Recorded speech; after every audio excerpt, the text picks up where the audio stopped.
सर्वप्रथम मी English medium स्कूलचे प्राचार्य शिक्षक यांचे आभार मानतो, तसेच फाउंडेशनची मॅनेजमेंट यांचे आभार मानतो। ऐनवेळेस मला बोलायची संधी मिळाली त्याबद्दल धनश्री मॅडमचे आभार मानतो।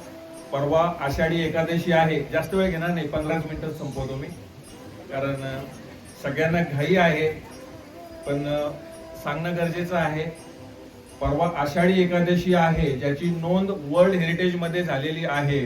आणि आता आपण आरतीमध्ये पाहिलं आहे आणि मॅडमने जय जयकार केला की पुंडलिका भेटी परब्रह्म आलेगा आणि पुंडलिक वरदा हरिविठ्ठल।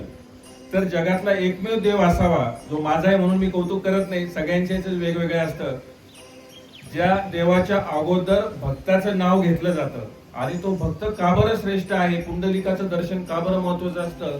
पंढरपूरला गेल्यानंतरही आपण चंद्रभागा स्नान, पुंडलिका दर्शन आणि मग विठोबाचं दर्शन घेतो। तर हा संसारिकाचा देव आहे, त्यामुळे रुक्मिणी मातेचं इथं अविभाज्य स्थान आहे। तर हा जो पुंडलिक आहे याविषयी मी थोडक्यात माहिती सांगतो। हा त्याच्या जन्मामध्ये एका ब्राह्मण कुटुंबात जन्मलेला होता, ज्याच्या आई वडिलांचं नाव होतं जानुदेव आणि सत्या। एकुलते एक मुलगा काशी विश्वनाथाच्या आशीर्वादाने प्राप्त झालेला, पण अतिशय व्रात्य, सतत आई वडिलांना त्रास देणारा, शाळेतल्या मुलांसाठी उपयोगी गोष्ट आहे ही, सतत आई वडिलांना त्रास देणारा, कधीही न ऐकणारा आणि आई वडील सांगतील त्याच्या विरुद्ध काम करणारा। लहानपणापासून तर तारुण्यात येईपर्यंत त्याने कधीही आई वडिलांचं ऐकलं नाही, जेणेकरून आई वडिलांना खूप खूप पश्चाताप झाला।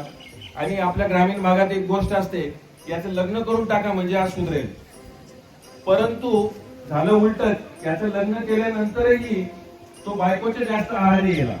नंतर बायकोचा खूप पुढं करायला लागला, आई वडिलांना पूर्णपणे विसरून गेला।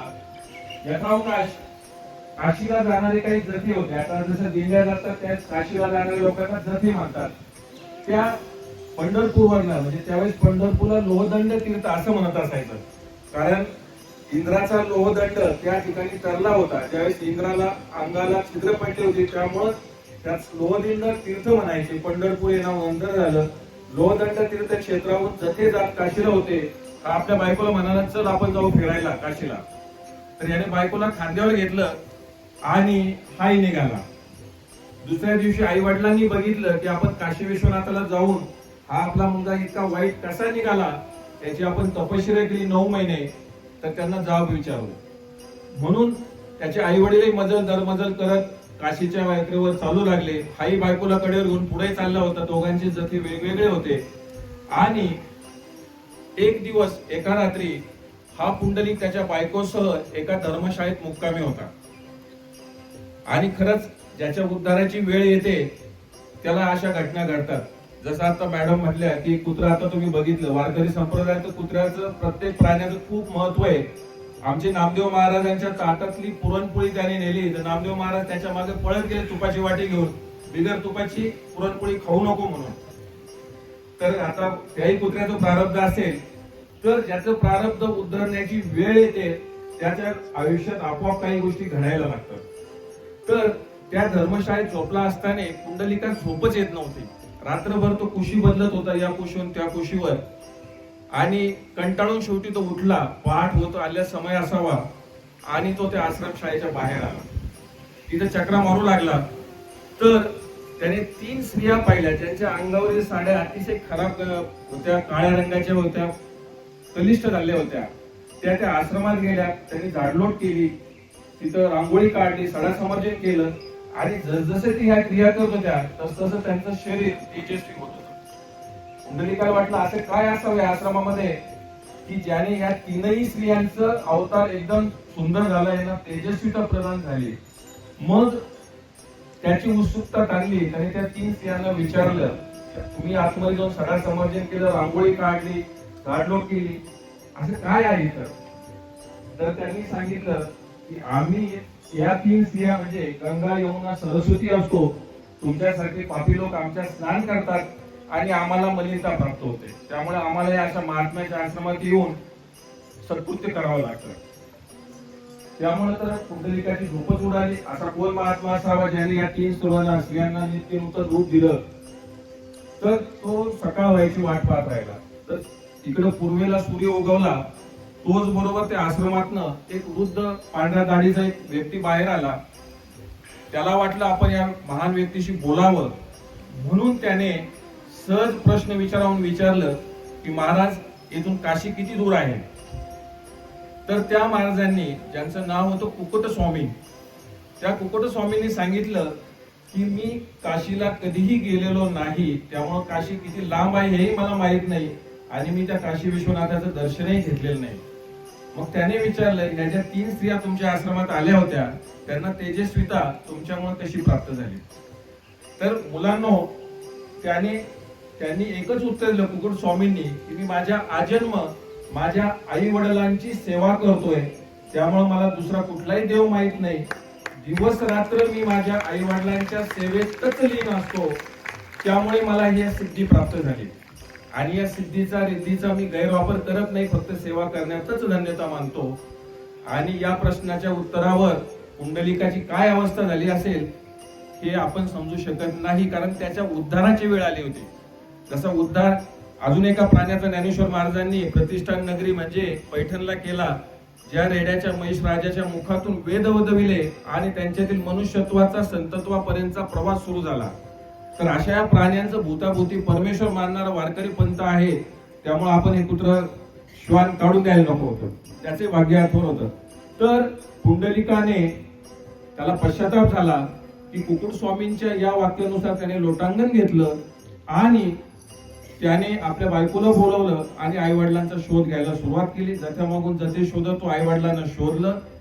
त्याच्या पश्चाताप झाल्याची भावना त्याने आई वडिलांना सांगितली. त्यांना उचलून घेऊन काशी विश्वनाथाचं दर्शन घडविलं आणि तदनंतर लोदंड क्षेत्री म्हणजेच आजच्या पंढरपूर क्षेत्री भीमातीरी कुटी बांधून राहू राहिला आणि आपल्या आई वडिलांची निरंतर सेवा त्याने आरंभिली. अगदी स्वतःच्या दारामध्ये स्वतः भगवान श्रीकृष्ण उभे असतानाही त्याने आपल्या सेवेत खंड पडू दिला नाही. इतकी त्याची आई वडिलांची सेवा परम कोटीला पोचली होती आणि त्या सेवेचा परिमल अगदी स्वर्गात सर्वत्र तिन्ही लोकी पसरला होता. आणि त्यामुळे स्वतः भगवंत श्रीकृष्ण द्वारकेवरनं लोदंड क्षेत्री आले.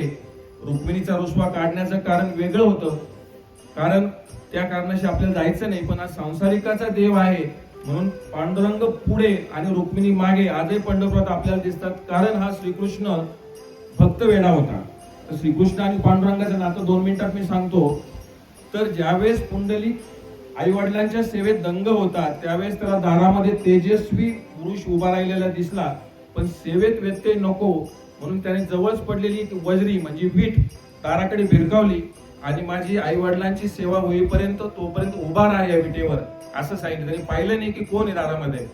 ज्यावेळेस त्याची आई वडिलांची सेवा संपली त्यावेळेस त्याने दरवाजेकडे पाहिलं तर स्वतः भगवान श्रीकृष्ण आणि त्याच्या मागे रुक्मिणी माता. तर आपल्याकडे जर कोणी मोठा माणूस आला तर आपण एकदम चरण लोटांगण घेतो, काय करू काय नको असं होतं आणि काही कारण नसताना खूप पाहुणचार करतो, पण त्याने तसं केलं नाही. त्याने एकच प्रश्न विचारला की भगवान श्रीकृष्ण, मी तुमचा धावा केला नाही, तुम्हाला आर्त हाकही मारली नाही, तुमची प्रार्थना केली नाही, तुम्ही का बरं माझ्या दारात आला? म्हणून पुंडलिका भेटी साक्षात स्वतः परब्रह्म श्रीकृष्ण विटेवर उभे अटल राहिले म्हणून त्याला विठ्ठल म्हणतात. ज्याचा विचार केला विठोबा असं तुकाराम महाराज वर्णन करतात. पण विटेवर श्रीकृष्ण अचल स्थिर उभा राहिला म्हणून तो विठ्ठल झाला.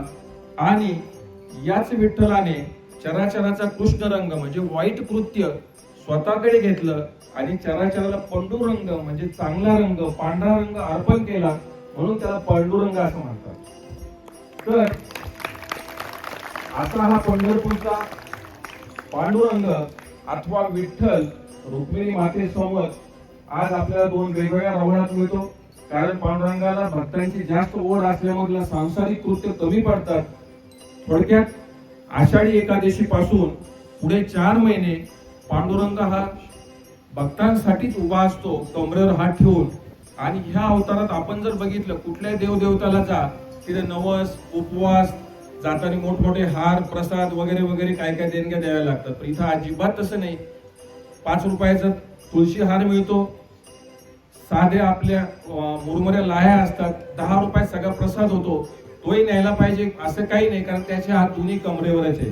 कारण तो सांगतो तुमच्या संसाराची खोली ही फक्त कमरे इतकीच आहे. त्यामुळे घाबरू नका. माझं लक्ष असतं त्याचा कुठलाही हात वर देण्याच्या अवस्थेत किंवा दान देण्याच्या अवस्थेत वरदान रूपात नाहीये. त्याच्याकडे कुठलंही शस्त्र अस्त्र हातात धारण केलेलं नाहीये. तो कुणाला कुठलंही वचन देत नाहीये की मी तुझ्या पाठीशी आहे, तू हा धंदा कर म्हणजे पैसे मिळतील, असं काही नाहीये. फक्त तू येत राहा, वर्षातून एकदा तरी वारीत मला भेटायला येत राहा. नाही जमलं वारीत तर वर्षातून एकदा कधीतरी भेटायला ये, पण माझं लक्ष मात्र तुझ्याकडे 12ही महिने राहील.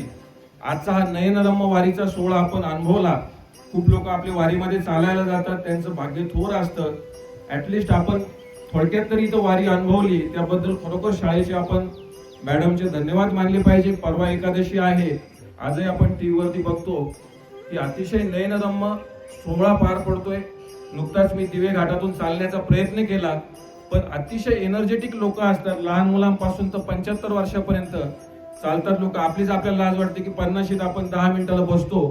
तर हा अतिशय छान सोहळा असतो. आषाढी एकादशीच्या नंतर पाऊस सुरू होतो, तर याचा अर्थ असा असतो बरीच लोक चातुर्मास धरतात. पावसाळ्यामध्ये विविध पोटाचे आजार होतात, म्हणून ह्या काळामध्ये उपवास धरायचा असतो. उपवास म्हणजे आपल्या उपास्य देवतेच्या जवळ वास करणे. साबुदाणा खिचडी शेंगदाणे भरपूर प्रमाणात खाऊन पोटाला पुनश्च त्रास न देणे. उपवासाची व्याख्या आपले पांडुरंग शास्त्री आठवलेंनी स्वाध्याय परिवारामध्ये अतिशय सुंदर केली की आपल्या उपास्य दैवत कुठलेही असावं त्याच्या जवळ त्या 24 तासात वास करावा, हीच फक्त एक अपेक्षा असते.